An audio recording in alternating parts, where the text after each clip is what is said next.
Hello everyone, मैं राहुल सिंह आप सभी का स्वागत करता हूं स्टेप अप एकेडमी में। और आज के इस वीडियो में हम पढ़ने वाले क्लास 10th जियोग्राफी का first chapter, that is resources and development. ठीक है, अब ये जो चैप्टर है ये बहुत तेजी में कवर करेंगे हम, क्योंकि एग्जाम का टाइम चल रहा है। तो हम आपके लिए लेकर आए हैं सुपर क्विक रिवीजन। कोशिश करेंगे ये चैप्टर जो हमने वन शॉट में करीब 1.5 घंटे में खत्म किया था, उसको हम करीब 15 से 20 मिनट में इसको खत्म करें। ठीक है, तो शुरुआत करते हैं रिसोर्सेज की डेफिनेशन से। ठीक, क्या है रिसोर्स की डेफिनेशन? ये हम 8th क्लास से पढ़ते आ रहे हैं, उसमें हम बस कुछ कंडीशंस ऐड कर देंगे 10th क्लास में। क्या है रिसोर्सेज? कोई भी ऐसी चीज जो हमारे एनवायरनमेंट में अवेलेबल है और जो हमारे लिए यूजफुल है, वो रिसोर्स कहलाती है, यदि वो टेक्नोलॉजिकली एक्सेसिबल है, इकोनॉमिकली फिजिबल है और कल्चरली एक्सेप्टेबल है। ठीक है, तो everything which is available in our environment and can be used to satisfy our needs is called resource, provided it is technologically accessible, economically feasible and culturally acceptable। लेकिन कोई भी चीज़ अपने आप रिसोर्स नहीं बनती है। किसी भी चीज़ को रिसोर्स में कन्वर्ट करने के लिए उसे एक प्रोसेस से होकर गुजरना होता है, जिसे हम कहते हैं प्रोसेस ऑफ ट्रांसफॉर्मेशन। इसमें नेचर, टेक्नोलॉजी और इंस्टीट्यूशंस के बीच में एक इंटरैक्टिव रिलेशनशिप होता है, जिसमें ह्यूमन बींग्स का रोल बहुत इंपॉर्टेंट है। तो प्रोसेस ऑफ ट्रांसफॉर्मेशन क्या होती है? प्रोसेस ऑफ ट्रांसफॉर्मेशन में human beings interact with nature with the help of technology and creates institutions for their development. ये होती है प्रोसेस ऑफ ट्रांसफॉर्मेशन। तो इसमें ह्यूमन बींग्स का रोल बहुत इंपॉर्टेंट है, और ह्यूमन बींग्स हम खुद ही एक रिसोर्स हैं। हमसे ही हर चीज़ को रिसोर्स मतलब डेफिनेशन मिल रही है। जो चीज़ हमारे काम की है वही रिसोर्स है, जो हमारे काम की नहीं है वो रिसोर्स नहीं है। ठीक है, तो कोई भी चीज़ जो एनवायरनमेंट में अवेलेबल है वो रिसोर्स बन सकती है यदि वो हमारे लिए यूजफुल है तो। ठीक है, इसीलिए हम ये भी कहते हैं कि resources are a function of human activities. ठीक है, हमारे लिए जो यूजफुल है वो रिसोर्स होती है, और हम जैसी हमारी एक्टिविटीज़ होती हैं वैसे रिसोर्सेज में चेंज आता है। ठीक है, अब देखो ये तो रिसोर्सेज की डेफिनेशन हो गई। What about the classification? तो क्लासिफिकेशन हम जानते हैं, on the basis of origin, biotic and abiotic. Biotic यानी कि जिनमें लाइफ होती है, एबायोटिक मतलब कि जिनमें लाइफ नहीं होती है। On the basis of exhaustibility, renewable and non renewable. Renewable यानी कि जो तेज़ी से रिप्लेनिश हो जाते हैं वो रिन्यूएबल कहलाते हैं, और जिनको रिप्लेनिश होने में बहुत टाइम लगता है वो नॉन रिन्यूएबल कहलाते हैं। ठीक है, देन ओनरशिप के बेसिस पर individual resources, community resources, national and international resources. एक व्यक्ति ओनर है, इंडिविजुअल रिसोर्सेज पूरी सोसाइटी ओनर है, कम्युनिटी रिसोर्सेज कंट्री ओनर है। तो नेशनल रिसोर्सेज, और नेशनल रिसोर्सेज में हम जानते हैं हम सभी आते हैं। हमारी टेरिटरी के अंदर जो कुछ भी है, जितने भी रिसोर्सेज हैं वो सब नेशनल रिसोर्सेज हैं। और इंटरनेशनल रिसोर्सेज क्या होते हैं? जो 200 नॉटिकल माइल्स जो हमारा एक डिस्टेंस होता है सी में, है ना, हमारी कोस्ट लाइन से, तो beyond 200 nautical miles of exclusive economic zone जो भी रिसोर्सेज होते हैं वो इंटरनेशनल रिसोर्सेज होते हैं। तो 200 नॉटिकल माइल्स तक क्या है? एक्सक्लूसिव इकोनॉमिक जोन है। उसके बाद क्या है? इंटरनेशनल रिसोर्सेज हैं। ठीक है, फिर on the basis of status of development 4 type के रिसोर्सेज होते हैं: potential resources, developed resources, stock and reserves. ठीक है, पोटेंशियल रिसोर्सेज मतलब जिनमें पोटेंशियल है और ज्यादा डेवलप होने का, जैसे हम देखते हैं राजस्थान और गुजरात में solar energy and wind energy. ठीक है, so they have not been utilised properly. Developed resources जिनकी क्वांटिटी एंड क्वालिटी हमको मालूम है, सब कुछ पता है, प्रॉपरली यूज कर रहे हैं। स्टॉक जिनके लिए हमारे पास टेक्नोलॉजी नहीं है, और रिजर्व जिनको हम फ्यूचर के लिए सेव करते हैं। ठीक है, ये सारे रिसोर्सेज जो हैं हम इनके बारे में पढ़ चुके हैं। क्विक रिवीजन चल रहा है यहाँ पर, तो बहुत ध्यान से समझेंगे इसको, है ना, और बहुत ध्यान से फोकस के साथ समझेंगे। तो ये हम पहले पढ़ चुके हैं, यहाँ सिर्फ हम उसको रिवाइज कर रहे हैं। ठीक है, अब हमने रिसोर्सेज का क्लासिफिकेशन कर लिया, उसके बाद हम आ जाते हैं कुछ प्रॉब्लम्स पर। ठीक है, क्या प्रॉब्लम्स फेस कर रहे हैं हम रिसोर्सेज में?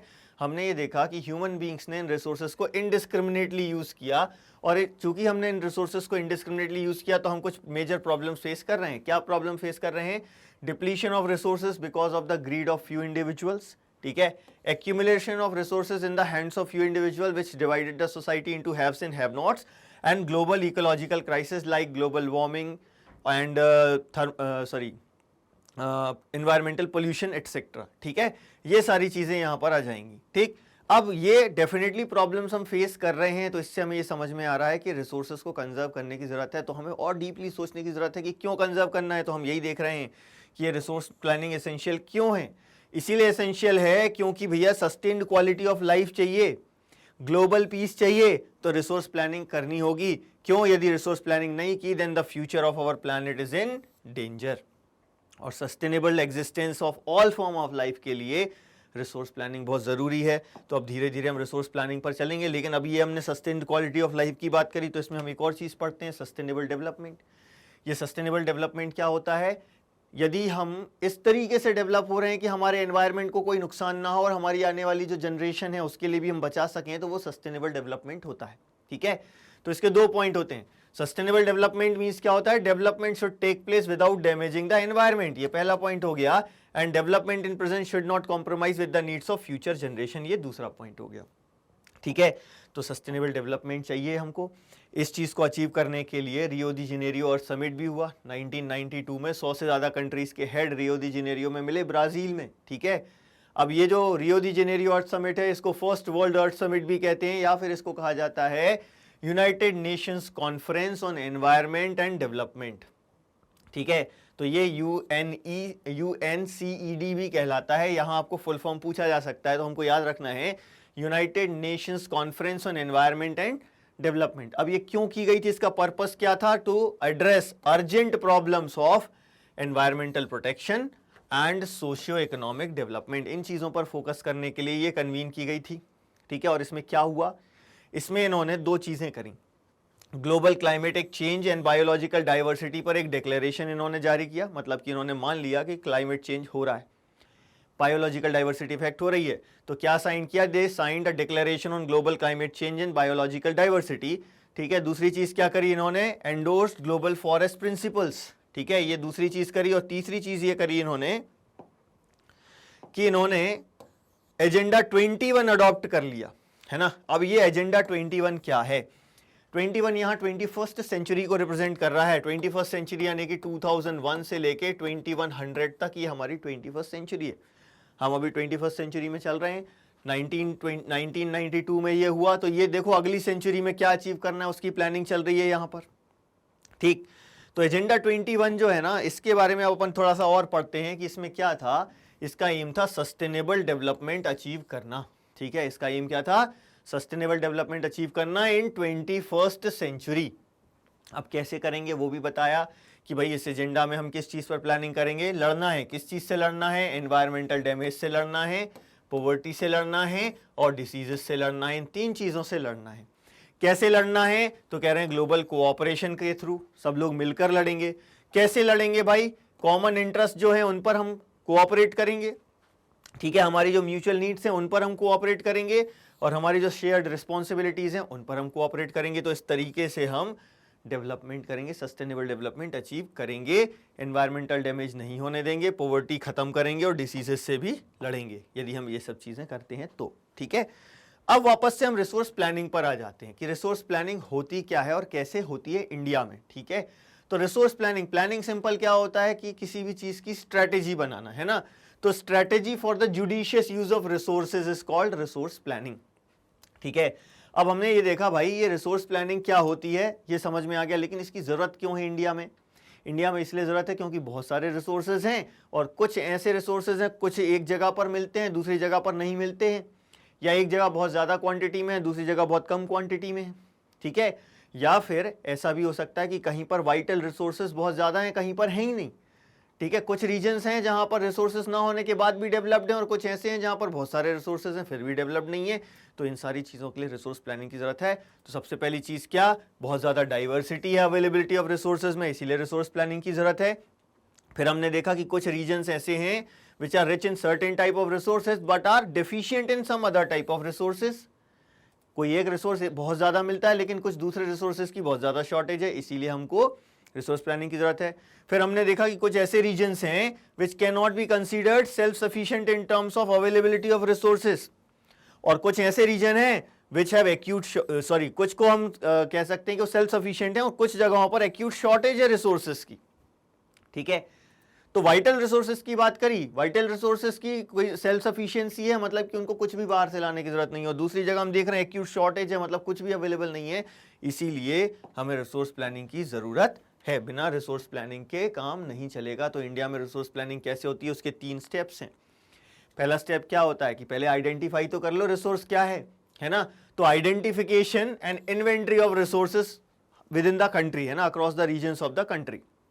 अब इसमें भी 4 सब स्टेप्स होते हैं। पहला क्या होता है, सर्वे करना, तभी तो पता चलेगा कौन सी चीज़ जो है वो हमारे लिए रिसोर्स का काम कर सकती है और कहाँ मिलती है। फिर मैपिंग करना कि भैया कहाँ है। फिर क्वांटिटेटिव एंड क्वालिटेटिव एस्टिमेशन, किस क्वालिटी का है, किस क्वांटिटी में है, ठीक है। और मेजरमेंट, कितना बचा हुआ है, ठीक है। ये 4 सब स्टेप्स होते हैं इसमें। जब हमने ये आइडेंटिफिकेशन कर लिया, इन्वेंट्री कर ली, तो क्या करते हैं, प्लानिंग स्ट्रक्चर बनाते हैं। तो इवॉल्विंग अ प्लानिंग स्ट्रक्चर। अब इस प्लानिंग स्ट्रक्चर में क्या होता है कि इन रिसोर्सेज का यूज़ कैसे करना है, तो उसके लिए क्या चाहिए, appropriate technology, skills and institutions चाहिए, ठीक है। देन ये जो रिसोर्स, जब हमने ये सब प्लानिंग सब कुछ कर ली है, इनको इंप्लीमेंट कर लिया है, तो ये ध्यान रखना है कि रिसोर्स डेवलपमेंट प्लान को नेशनल डेवलपमेंट प्लान से मैच करके चलना है। ऐसा ना हो कि रिसोर्स डेवलपमेंट के चक्कर में नेशनल डेवलपमेंट पीछे छूट जाओ। नेशन का डेवलपमेंट मतलब सबका डेवलपमेंट, तभी नेशन का डेवलपमेंट होगा, ठीक है। तो ये चीज़ें ध्यान रखनी है कि ये 3 स्टेप्स होते हैं रिसोर्स प्लानिंग के इंडिया में, ठीक है। अब ये रिसोर्स प्लानिंग क्या होती है और इंडिया में कैसे होती है, ये तो समझ लिया, ठीक है। अब ये रिसोर्स प्लानिंग की जरूरत और क्यों है, अभी हमने कुछ पॉइंट्स पढ़े थे कि क्यों जरूरत है रिसोर्स प्लानिंग की, 1-2 पॉइंट्स और समझते हैं कि भाई क्यों प्लानिंग जरूरत है। उसमें हिस्ट्री एक बहुत इंपॉर्टेंट रोल प्ले करती है, ठीक है। हिस्ट्री के थ्रू हम क्या समझते हैं कि भाई सिर्फ किसी जगह पर रिसोर्स अवेलेबल हो जाने से ही अकेले उस रीजन का डेवलपमेंट नहीं हो जाता। इसको समझना है तो हम कॉलोनाइजेशन की हिस्ट्री पढ़ते हैं कि ब्रिटिशर्स जो थे वो इंडिया क्यों आए थे, इंडिया के रिसोर्सेज से अट्रैक्ट होके, और हम अपने रिसोर्सेज यूज नहीं कर पाए, वो कर पाए क्योंकि उनके पास अप्रोप्रिएट टेक्नोलॉजी थी, स्किल्स थे, है ना। तो सिर्फ अवेलेबिलिटी ऑफ रिसोर्सेज काफी नहीं है, mayor availability of resources is not enough. साथ में क्या चाहिए, टेक्नोलॉजिकल एंड इंस्टीट्यूशनल डेवलपमेंट भी चाहिए, है ना। तो हिस्ट्री क्या कहती है कि rich resources in colonies were the main attraction for the foreign invaders. हमारे यहाँ जो रिसोर्सेज थे उसी के कारण ये फॉरेन इन्वेडर्स आए। And primarily the higher level of technological development, colonisers जो थे, colonizing countries that help them exploit the resources of other regions and establish their supremacy। यदि इतना टेक्नोलॉजिकली एडवांस नहीं होते तो ये अपनी सुपरमेसी स्टैब्लिश नहीं कर पाते, है ना। तो हिस्ट्री से हमने ये चीज़ सीख ली है कि भैया सिर्फ रिसोर्सेज की अवेलेबिलिटी काफ़ी नहीं है, साथ में टेक्नोलॉजिकल और इंस्टीट्यूशनल रिफॉर्म्स की भी ज़रूरत पड़ती है, ठीक है। अब रिसोर्सेज हैं, ख़त्म होते जा रहे हैं, बहुत परेशानी है क्योंकि भाई रिसोर्सेज का तो यूज़ करना बहुत ज़रूरी है, अच्छे से यूज़ करना ज़रूरी है। तो यदि ख़त्म हो जाएंगे सारे तो हमारी फ्यूचर जनरेशन का क्या होगा, फिर सस्टेनेबल डेवलपमेंट नहीं होगा। तो हमें क्या करना पड़ेगा, हमें उनको कंजर्व करना पड़ेगा। अब कंजर्व कैसे करें, तो कंजर्वेशन की बात करें तो पहले हम ये देखते हैं कि ऐसा नहीं है कि कंजर्वेशन की बात अभी चालू हुई है। कंजर्वेशन जो है रिसोर्सेज का, ये बात बहुत पहले से चली आ रही है, इसके बारे में हम चर्चा करते हैं। लेकिन कंजर्वेशन की ज़रूरत क्यों है ये समझना, पहले ये देख लेते हैं कि भैया irrational consumption and over utilisation of resources के कारण क्या होता है, सोशियो इकोनॉमिक प्रॉब्लम्स होती हैं और एनवायरमेंटल प्रॉब्लम्स होती हैं। सोशियो इकोनॉमिक मतलब क्या, सोशल मतलब क्या है, डिसीजेस, इकोनॉमिक मतलब क्या है, पॉवर्टी, और एनवायरमेंटल प्रॉब्लम्स हम जानते हैं लाइक ग्लोबल वार्मिंग है, एनवायरमेंटल पोल्यूशन है, नॉइस पोल्यूशन, बहुत सारी चीज़ें आ जाती हैं इसमें, है ना। तो क्या हो रहा है, हमने इर्रेशनल कंजम्पशन किया, ओवर यूटिलाइजेशन किया, जिसके कारण सोशियो इकोनॉमिक और एनवायरमेंटल प्रॉब्लम्स हो रही हैं। इसीलिए हमको डिफरेंट लेवल्स पर रिसोर्स कंजर्वेशन की ज़रूरत है। और ये बात हमारे यहाँ महात्मा गांधी ने भी कही, है ना। तो हमारे यहाँ के सबसे इंपॉर्टेंट लीडर्स में इनका नाम आता है, ठीक है। तो महात्मा गांधी ने भी रिसोर्स कंजर्वेशन की बात कही, भले ही वो नेशनल लीडर थे लेकिन रिसोर्सेज की इंपॉर्टेंस समझते। तो उन्होंने क्या कहा, there is enough for everybody's need and not for anybody's greed. मतलब लोगों की ज़रूरत पूरा करने के लिए हमारे पास पर्याप्त संसाधन हैं, लेकिन किसी का लालच पूरा करने के लिए हमारे पास पर्याप्त संसाधन नहीं है। ऐसा क्यों बोल रहे थे, हमें समझ में आ रहा है ना। क्योंकि हम समझते हैं ना भाई कि भाई लालच बढ़ता चला जाता है इंसान का, उसको जो मिलता है और वो उसको और ज़्यादा चाहिए होता है, ठीक है। तो उन्होंने क्यों कहा है ऐसा, इसका रीज़न क्या था, ऐसा उन्होंने इसलिए कहा क्योंकि वो देख रहे हैं कि ये जो टेक्नोलॉजिकल डेवलपमेंट्स हो रहे हैं उससे एक्सप्लॉइटेशन बढ़ रहा है। तो उन्होंने ये भी बताया कि भाई जो रिसोर्सेज खत्म हो रहे हैं उसका कारण क्या है, greedy and selfish individuals and exploitative nature of technology. ये जो है ना, ये रूट कॉज है फॉर रिसोर्स डिप्लीशन। अब इसका सोल्यूशन भी इन्होंने बताया कि भाई टेक्नोलॉजी से थोड़ा दूर हो, मास प्रोडक्शन मत करो, प्रोडक्शन बाई मासेस करो, लोगों से प्रोड्यूस करवाओ तो उनको एम्प्लॉयमेंट मिलेगा, ठीक है। तो उन्होंने क्या कहा, he was against mass production and wanted to replace it with production by the masses. समझ गए? तो यहां इस तरीके से उन्होंने बताया कि रिसोर्सेज को कैसे कंजर्व किया जा सकता है। ठीक है, अब यही चीजें जो है ना आप देखेंगे कि इंटरनेशनल लेवल पर कैसे रिसोर्स कंजर्वेशन की बात हुई। तो इंटरनेशनल लेवल पर पहली बार सिस्टमैटिक वे में, पहले भी रिसोर्स कंजर्वेशन की बात होती थी लेकिन सिस्टमैटिक नहीं होती थी। सिस्टमैटिक वे में पहली बार कब हुई? 1968 में क्लब ऑफ रोम में पहली बार सिस्टमैटिक तरीके से रिसोर्स कंजर्वेशन की बात की गई।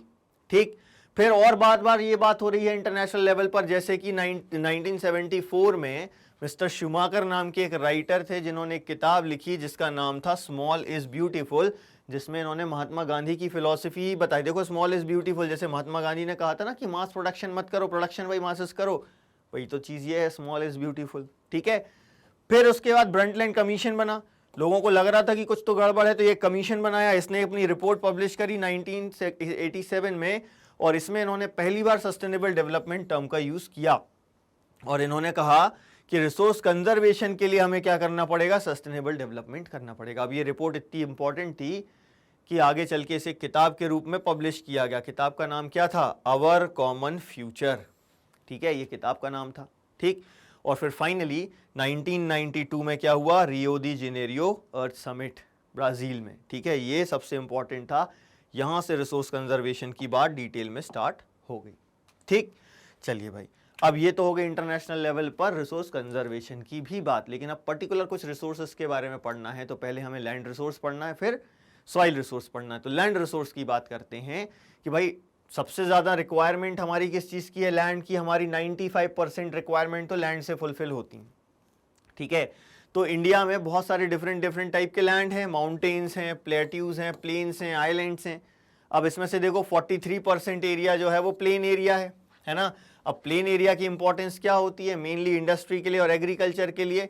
तो ये हमारे लिए बहुत इंपॉर्टेंट है क्योंकि यहीं से तो खाना मिल रहा है, क्योंकि एग्रीकल्चर सबसे ज़्यादा यही हो रहा है और इंडस्ट्रीज भी सबसे ज़्यादा यहीं पर है। फिर बात करते हैं माउंटेन्स की। इंडिया के टोटल एरिया का 30% एरिया जो है वो माउंटेन एरिया है और इनकी इंपॉर्टेंस भी हम जानते हैं, इकोलॉजिकल बैलेंस के लिए बहुत ज़रूरी है ना। तो किन किन चीज़ों के लिए ज़रूरी है? ये पेरेनियल फ्लो ऑफ रिवर्स के लिए ज़रूरी है, साल भर यदि हमें पानी चाहिए तो। Provides facilities for tourism and ecological aspect. ठीक है, इन सब चीज़ों के लिए ये हमारे माउंटेन्स जो हैं बहुत इंपॉर्टेंट हैं।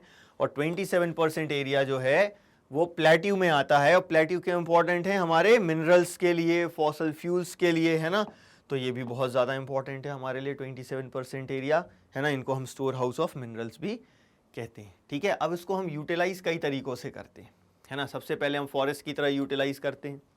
Land not available for cultivation, जिसमें आ जाते हैं barren land and waste land. ठीक है, and land put to non agricultural use like buildings, roads and factories etcetera. Then क्या आ जाता है? अदर अनकल्टिवेटेड लैंड, इस पे कल्टीवेशन किया जा सकता है लेकिन हो नहीं रहा है। इसमें क्या आ जाता है? Permanent pasture and grazing land, जहां जानवर चरने जाते हैं वहां थोड़ी हम खेती करेंगे। फिर जानवर खाना कहां से खाएगा? उसको नहीं मिलेगा तो फिर वो खेत में घुस के फसल बर्बाद करेगा, आपकी मेहनत खत्म हो जाएगी, है ना। फिर land under miscellaneous tree crop groups, है ना। हम जानते हैं कई बार सिटीज़ में हम देखते हैं कि छोटे छोटे पेड़ों का एरिया होता है एक, वहाँ पर फल वगैरह लगे रहते हैं। तो ये मिसलेनियस हैं, अलग अलग जगहों पर लगे हुए हैं, तो ये फॉरेस्ट में काउंट नहीं होते। ये इनको अपन अलग से क्या मानते हैं? Miscellaneous tree crop groups. And cultivable wasteland, मतलब ऐसी ज़मीन जो 5 साल से ज़्यादा समय से खाली पड़ी हुई है, उस पर खेती नहीं हो रही है, ये कल्टिवेबल वेस्टलैंड कहलाते हैं। तो फॉरेस्ट की तरह यूज़ हो गया, नॉट अवेलेबल फॉर कल्टिवेशन हो गया, अदर अनकल्टिवेटेड हो गया। ठीक है, अब जाते हैं फैलो लैंड्स, मतलब जिन पर खेती हो रही है। यदि करंट फैलो लैंड है, मतलब एक बार उसमें साल में कम से कम एक बार खेती हो रही है, ठीक है, वो करंटली यूज में आ रहा है। Other than current fallow land, मतलब जो 1 साल से लेके 5 साल के बीच में खाली पड़े रहते हैं, वो other than current fallow land कहलाता है। फैलो का मतलब ही होता है लेफ्ट अनकल्टिवेटेड। तो current fallow land which is left uncultivated for less than 1 year, current fallow land which is left uncultivated for less than 1 year, other than current fallow land which is left uncultivated between 1 to 5 year, and cultivable wasteland which is left uncultivated for more than 5 years. ठीक है, तो ये definition याद रखना है। फिर net sown area, net sown area क्या होता है? Total area sown with crops and orchards. ठीक है, ये होता है नेट सोन एरिया, जिसमें जो टोटल एरिया जिसमें खेती हो रही है। ठीक है, फिर नेट सोन एरिया जो होता है, यदि इसमें अपन जो एक खेत पर एक से ज़्यादा बार खेती हो रही है उसका एरिया दोबारा से ऐड कर दें तो वो ग्रॉस क्रॉप्ड एरिया हो जाता है ना।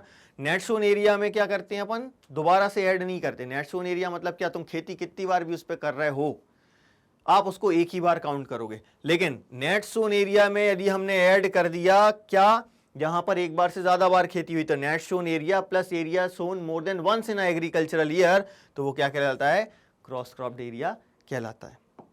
क्लियर है ये चीज। तो ये 5 तरीकों से हम यूज करते हैं लैंड को। ठीक, अब ये कैसे यूज होगा, मतलब कि लैंड फॉरेस्ट की तरह यूज होगा कि एग्रीकल्चरल के यूज होगा, ये इन फैक्टर्स पर डिपेंड करता है। तो फिजिकल फैक्टर्स और ह्यूमन फैक्टर्स, इस पर हम ये डिसाइड करते हैं कि लैंड का यूज किस तरीके से होगा। भाई 3 फिजिकल फैक्टर्स हैं, टोपोग्राफी यानी ऊपर ऊपर से कैसा दिखता है, क्लाइमेट हम सभी जानते हैं, इसमें बहुत सारी चीजें आते हैं, इसके हमने सारे के सारे एलिमेंट्स पढ़े हुए हैं, एंड सॉइल टाइप। इन 3 चीजों के बेसिस पर डिसाइड करेंगे कि भाई लैंड को हम एग्रीकल्चर के लिए यूज करें कि फॉरेस्ट के लिए यूज करें या कोई और पर्पज से इंडस्ट्रीज वगैरह के लिए यूज करें। ठीक है। और ह्यूमन फैक्टर्स में क्या आ जाता है, population density, technological capability and culture and tradition. ठीक है। अब यहां पर भी हम देखो पॉपुलेशन ज्यादा है कि कम है, टेक्नोलॉजी हमारे पास कैसी है, टेक्नोलॉजी अच्छी है तो हम क्या कर सकते हैं कि बंजर जमीन को भी कल्टिवेबल लैंड में कन्वर्ट कर सकते हैं। कल्चर एंड ट्रेडिशन क्या है हमारा, हम शिफ्टिंग कल्टिवेटर्स हैं कि सेटल्ड कल्टिवेटर्स हैं। तो ये 6 फैक्टर्स हैं total, 3 physical factor and 3 human factor, जिनसे हम ये डिसाइड करते हैं कि लैंड का यूज किस तरीके से होना है। अब इंडिया में कैसे हो रहा है, अब देखो इंडिया में जो टोटल लैंड है हमारा, हम जानते हैं 3.28 मिलियन स्क्वायर किलोमीटर एरिया है हमारा। अब इसमें से हमारे पास सिर्फ 93% एरिया के लिए डेटा अवेलेबल है, 7% एरिया के लिए डेटा हमारे पास अवेलेबल नहीं है, क्योंकि वो जो है उसमें से कुछ पाक ऑक्यूपाइड कश्मीर है, कुछ चाइना ने ऑक्यूपाई कर रखा है, और कुछ ऐसे एरियाज हैं नॉर्थ ईस्टर्न स्टेट्स के जिनका हम सर्वे नहीं कर पाए हैं। तो 7% का हमारे पास डेटा नहीं है, 93% का डेटा है। ठीक है। अब इसमें देखो हम जानते हैं फॉरेस्ट भी है, इसमें नेट शोन एरिया भी है, फैलो लैंड है, other than current fallow land है। ठीक है। और कल्टिवेबल वेस्ट लैंड है। तो हम यहाँ पर ये देखते हैं कि जो परमानेंट पैस्चर लैंड्स हुआ करते थे ये रिड्यूस हुए, डिक्रीज हो गया इनका एरिया। ठीक है। और जो करंट फैलो लैंड हैं, other than current fallow land हैं, या तो वो बहुत बेकार क्वालिटी के हैं या इन पर कॉस्ट ऑफ कल्टीवेशन बहुत ज़्यादा है। ठीक। तो हमारी कोशिश ये है कि ये जो other than current fallow land हैं और जो कल्टिवेबल वेस्ट लैंड है, यदि उसको भी हम कोशिश कर रहे हैं कि उसको हम current fallow land and other than current fallow land को हम कोशिश कर रहे हैं कि उसको हम नेट शोन एरिया में मर्ज कर लें। और यदि हम ऐसा कर पाते हैं तो हमारा नेट शोन एरिया 54% हो जाएगा। अभी हमारा नेट शोन एरिया 46% के आसपास है करीब, है ना। नेट शोन एरिया लगभग 46% के आसपास है, लेकिन यदि हम current fallow land and other than current fallow land को मर्ज कर लेते हैं तो हमारा नेट शोन एरिया कितना हो जाएगा, 54% हो जाएगा। लेकिन ये जो नेट शोन एरिया है ये बहुत ज़्यादा वेरी करता है, किसी स्टेट में नेट शोन एरिया बहुत ज़्यादा है, किसी स्टेट में बहुत कम है। पंजाब की बात करें तो पंजाब में नेट शोन एरिया बहुत ज़्यादा है, अरुणाचल प्रदेश की बात करें तो अरुणाचल प्रदेश में नेट शोन एरिया बहुत कम है। ठीक है। इसके अलावा हम फॉरेस्ट की बात करें तो फॉरेस्ट हमारा कितना होना चाहिए, नेशनल फॉरेस्ट पॉलिसी 1952 के हिसाब से हमारी कंट्री का जो टोटल एरिया है उसका 33% एरिया फॉरेस्ट होना चाहिए, लेकिन अभी यदि हम बात करें तो सिर्फ 23% एरिया फॉरेस्ट एरिया है। ठीक है। तो इस तरीके से हमारे यहाँ पर लैंड को हम यूटिलाइज कर रहे हैं, हमारा जो पैटर्न है वो अपन को यहाँ पर समझ में आ गया। अब ये जो लैंड है ये डिग्रेड भी हो रहा है। लैंड डिग्रेडेशन के बहुत सारे रीजंस हैं, उसमें से कुछ रीजंस हमने यहाँ डिस्कस किए हैं, उनको डिटेल में अपन को लिखना पड़ेगा। फिलहाल यहाँ पर हमने उसको बहुत शॉर्ट में समझा है। तो लैंड डिग्रेडेशन क्यों हो रहा है, ह्यूमन एक्टिविटीज़ के कारण। ह्यूमन एक्टिविटीज़ ने क्या किया, जो फैक्टर्स हैं, जो फोर्सेस हैं जो लैंड डिग्रेडेशन करते हैं, उनके पेस को बढ़ा दिया है, जिससे लैंड डिग्रेडेशन बढ़ गया है ना। कौन कौन सी ह्यूमन एक्टिविटीज़ हैं जिनके कारण ये ऐसा होता है, तो हम जानते हैं डिफॉरेस्टेशन होता है, वो उसमें हम डिफॉरेस्टेशन कर रहे हैं, इसके अलावा हम इंडस्ट्री सेटअप कर रहे हैं। ठीक है। और भी कई सारी हमारी ऐसी एक्टिविटीज़ हैं, माइनिंग एक्टिविटीज़ वगैरह, जिसके कारण लैंड रिसोर्सेज जो हैं वो, लैंड रिसोर्स जो है वो डिग्रेड हो रहा है। ठीक है। तो अब यहाँ पर देखो, सबसे पहले डिफॉरेस्टेशन ड्यू टू माइनिंग, इसमें हम कुछ स्टेट्स का एग्जाम्पल लेते हैं जहाँ पर ज़्यादा मिनरल्स मिलते हैं, झारखंड, उड़ीसा वगैरह। ठीक है। ओवरग्रेजिंग मध्य प्रदेश, राजस्थान, महाराष्ट्र, इन एरियाज में होता है। ओवर इरीगेशन पंजाब, हरियाणा वाले एरिया में। मिनरल प्रोसेसिंग इंडस्ट्री, तो मिनरल्स प्रोसेसिंग इंडस्ट्री में क्या होता है कि जो डस्ट होती है वो जाके सेटल हो जाती है, उस पर पानी पड़ जाता है तो इसका इन्फिल्ट्रेशन नहीं होने लगता।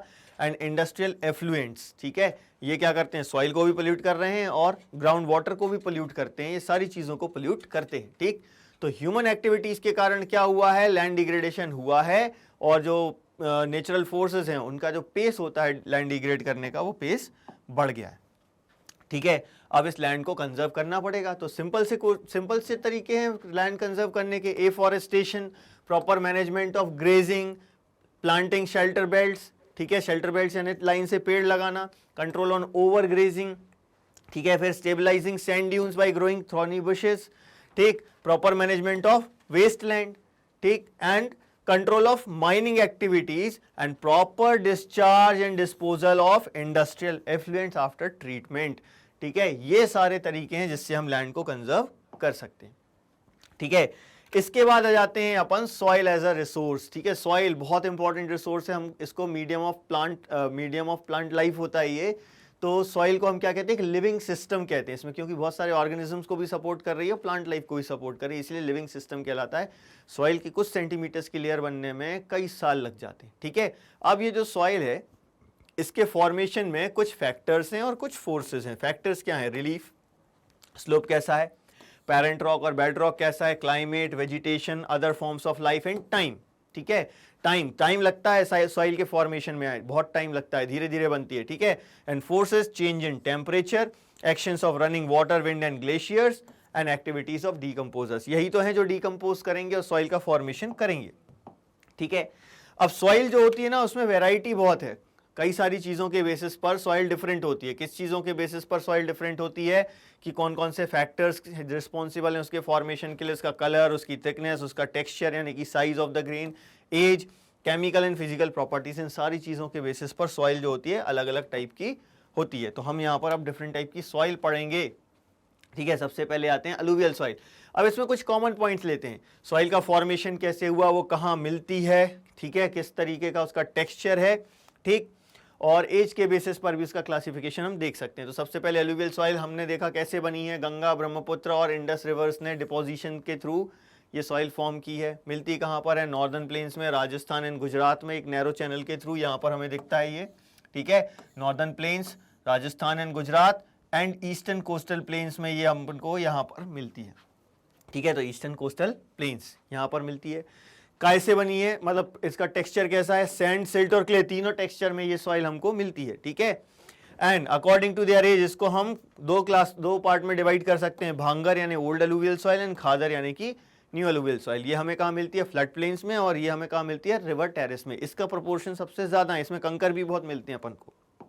ठीक है, नेक्स्ट देखते हैं, इसी में कुछ और पॉइंट्स आ जाते हैं कि इसमें क्या होता है, इसमें adequate proportion of potash, phosphorus, phosphoric acid and lime होता है ना, potash, phosphoric acid and lime. ठीक है, एंड कौन कौन सी क्रॉप्स ग्रो कर सकते हैं, sugar cane, paddy, wheat, cereals and pulses. वैसे तो देखा जाए तो एलुवियल सॉइल में लगभग सब टाइप की क्रॉप्स प्रोड्यूस हो जाती हैं, कोई दिक्कत नहीं होती है। तो हमको कौन से पॉइंट कॉमन मिले, हमें देखा क्रॉप प्रोड्यूस कौन सी होती हैं, कौन से मिनरल्स मिलते हैं, ठीक है, एज के बेसिस पर, टेक्सचर, एरिया और फॉर्मेशन कैसे हुआ, यही चीजें अपन को लगभग सारी क्रॉप्स, सारी सॉइल। अब आ जाते हैं ब्लैक सॉइल पर। ठीक है, अब इसमें भी वही चीजें देखनी है कि भाई कैसे फॉर्म हुई है ये सॉइल, कौन सी क्रॉप के लिए अच्छी है, कौन से मिनरल्स मिलते हैं, कहाँ किस रीजन में मिलती है। तो देखो भाई, लावा फ्लो से बनी है ये सॉइल, ठीक है, और आइडियल है किस चीज के लिए, कॉटन की ग्रोथ के लिए।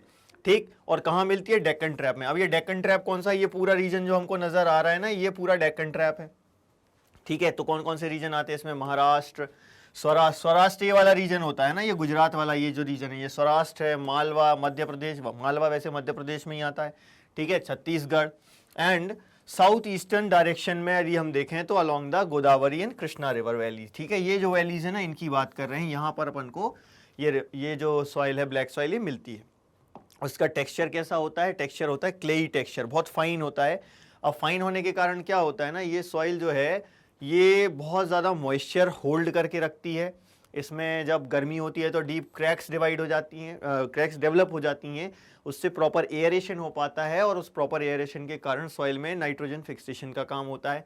ठीक है, हॉट वेदर सीजन के टाइम पर स्टिकी होती है, जैसे ही बारिश होती है तो एकदम चिपक जाती है, इसलिए बारिश के पहले ही जैसे ही पहली शावर्स पड़ी इसकी टिलिंग करनी होती है। ठीक है, और न्यूट्रिएंट्स कौन कौन से होते हैं इसमें, कैल्शियम कार्बोनेट होता है, मैग्नीशियम होता है, पोटाश होता है, लाइम होता है।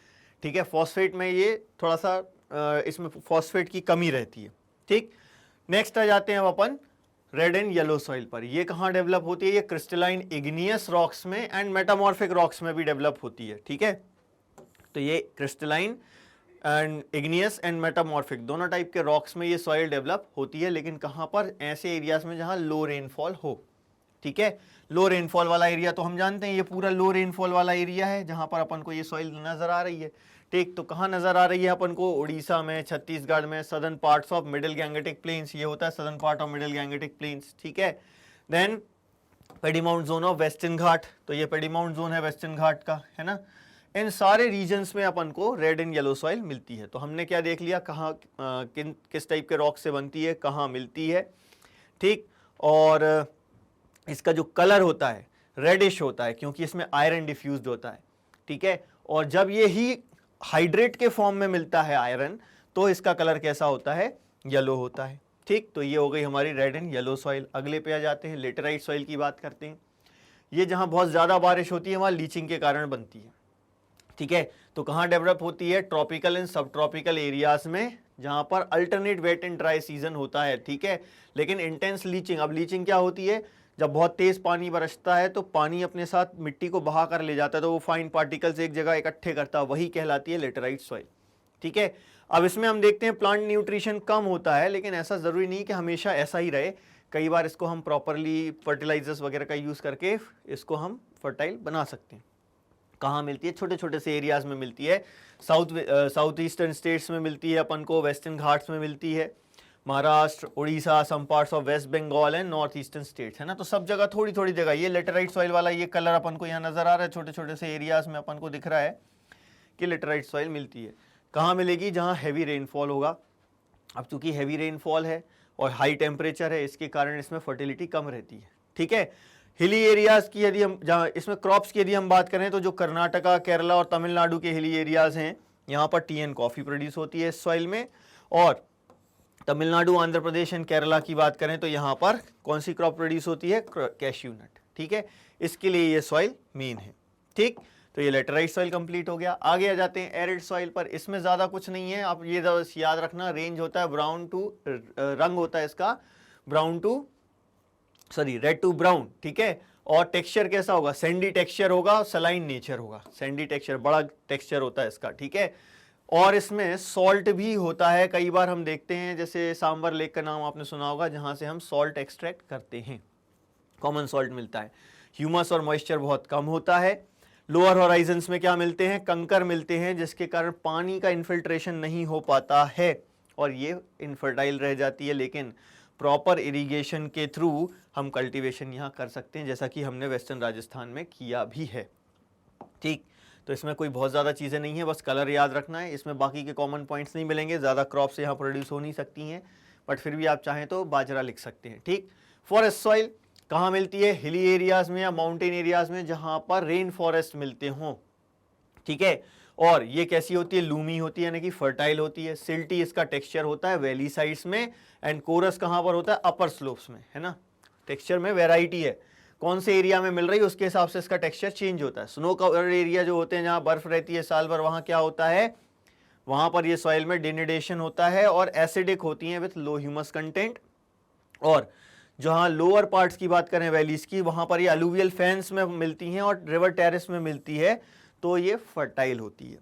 ठीक है, तो ये फॉरेस्ट सॉइल होगी। सारी सॉइल हमारी यहाँ पर कंप्लीट हो गई। अब हम बात करते हैं सॉइल इरोजन की, कि सॉइल इरोजन भी तो हो रहा है अब, लेकिन सॉइल फॉर्मेशन और सॉइल इरोजन साथ साथ चलता है। सॉइल इरोजन के रीजन क्या है, फिर से ह्यूमन एक्टिविटीज, वही डिफॉरेस्टेशन, ओवरग्रेजिंग, कंस्ट्रक्शन, माइनिंग, यही सारी एक्टिविटीज जिनसे लैंड डिग्रेडेशन हो रहा था, वही सारे रीजंस हैं जिसके कारण सॉइल इरोजन हो रहा है। अब सॉइल इरोजन क्या होता है, सॉइल की टॉप लेयर का हटना, यानी कि डेनिडेशन, ऊपर से हट जाना। तो denudation of the soil cover and subsequent washing down is described as soil erosion. ठीक है, तो सॉइल इरोजन और सॉइल फॉर्मेशन साथ साथ चलता है। दिक्कत कब आती है, जब सॉइल इरोजन की जो प्रोसेस है वो बढ़ जाए और सॉइल फॉर्मेशन धीरे धीरे हो रहा हो। क्लियर है ये चीज़। तो कई सारे ऐसे फैक्टर्स हैं जिनके कारण सॉइल इरोजन होता है, कई सारे फोर्सेस हैं, जैसे कि अभी हमने पढ़ा था विंड, ग्लेशियर, वाटर, जो सॉइल इरोजन करते हैं। अब किस किस टाइप से सॉइल इरोजन होता है, टाइप्स देखें सॉइल इरोजन के, तो सबसे पहले आता है गली इरोजन। गली इरोजन में क्या होता है, पानी सॉइल को काटते हुए गली बना देता है, यानी कि बड़ी बड़ी नालियां टाइप की बन जाती हैं। तो when running water cuts through the soil, है ना, वो क्या कहलाता है, गली इरोजन। क्योंकि ये डीप चैनल्स को ही हम क्या कह रहे हैं, गली। इसमें क्या होता है, जो जमीन होती है वो खराब हो जाती है, तो उसको हम क्या कहते हैं, बैड लैंड, है ना। Land become unfit for cultivation and it is known as bad land. ये हमारा पहला हो गया गली इरोजन। दूसरा शीट इरोजन, पानी एक शीट के फॉर्म में बहता है और टॉप लेयर ऑफ सॉइल को बहा कर ले जाता है, वो शीट इरोजन कहलाता है। फिर आता है विंड इरोजन, हवा तेजी से चल रही है और अपने साथ जो लूज सॉइल होती है या स्लोप पर जो सॉइल होती है उसको उड़ा कर ले जाती है, ये कहलाता है विंड इरोजन। और जो डिफेक्टिव मेथड्स होती हैं एग्रीकल्चर करने की, उसके कारण भी सॉइल इरोजन होता है ना। कैसी होती है डिफेक्टिव मेथड, यदि स्लोप ऐसा है और इसी डायरेक्शन में आपने क्या कर दिया, टिलिंग कर दी, तो ये चैनल्स बन जाते हैं, है ना। अलोंग द स्लोप आपने टिलिंग कर दी तो ये चैनल्स बन जाते हैं, जिसके कारण क्या होता है, सॉइल इरोजन होता है। अब इसको रोकने का तरीका क्या है भाई, कैसे हम सॉइल इरोजन को रोकें, तो सॉइल कंजर्वेशन मेथड पढ़नी है। सबसे पहले यही आ जाएगा, सही तरीके से प्लॉइंग करो, अलोंग द स्लोप करने की जगह अक्रॉस द स्लोप प्लॉइंग करो, उससे बैरियर्स बनेंगे और सॉइल इरोजन रोकेगा। और इस तरीके की प्लॉइंग को हम क्या कहते हैं, कंटूर प्लॉइंग कहते हैं। ठीक है, क्या कहलाती है ये, कंटूर प्लॉइंग। मतलब सेम हाइट के पॉइंट्स को मिलाते हुए करना है अपन को, ठीक है, ये कहलाती है कंटूर प्लॉइंग। दूसरा स्टेप क्या है, टेरेस कल्टीवेशन, है ना। पहाड़ को हम काटते हैं, स्टेप्स बना लेते हैं, इससे क्या होता है, वाटर का फ्लो घट जाता है, सॉइल इरोजन रिड्यूस हो जाता है। फिर तीसरी चीज़ क्या आ जाती है, स्ट्रिप फार्मिंग। स्ट्रिप फार्मिंग में क्या होता है, खेत के बीच में एक स्ट्रिप छोड़ देते हैं जिस पर ग्रास या प्लांट्स लगा देते हैं, जिससे विंड का फोर्स ब्रेक हो जाता है और इससे सॉइल इरोजन रुक जाता है। और लास्ट आता है प्लांटिंग शेल्टर बेल्ट्स, ठीक है, पेड़ लगा देते हैं लाइन से। राजस्थान में जो डेजर्ट बढ़ रहा है ना, उसको हम बढ़ने से कैसे रोकते हैं, ये शेल्टर बेल्ट्स के थ्रू ही हम कोशिश करते हैं कि इसको बढ़ने से रोक सकें। ठीक है, तो यहाँ पर ये हमारा चैप्टर कंप्लीट होता है। हमने बहुत तेज़ी से इसको कवर किया आपके एग्जाम के पॉइंट ऑफ व्यू से। तो हमारा ये वीडियो आपको कैसा लगा, हमें हमारे कमेंट सेक्शन में आकर ज़रूर बताएं।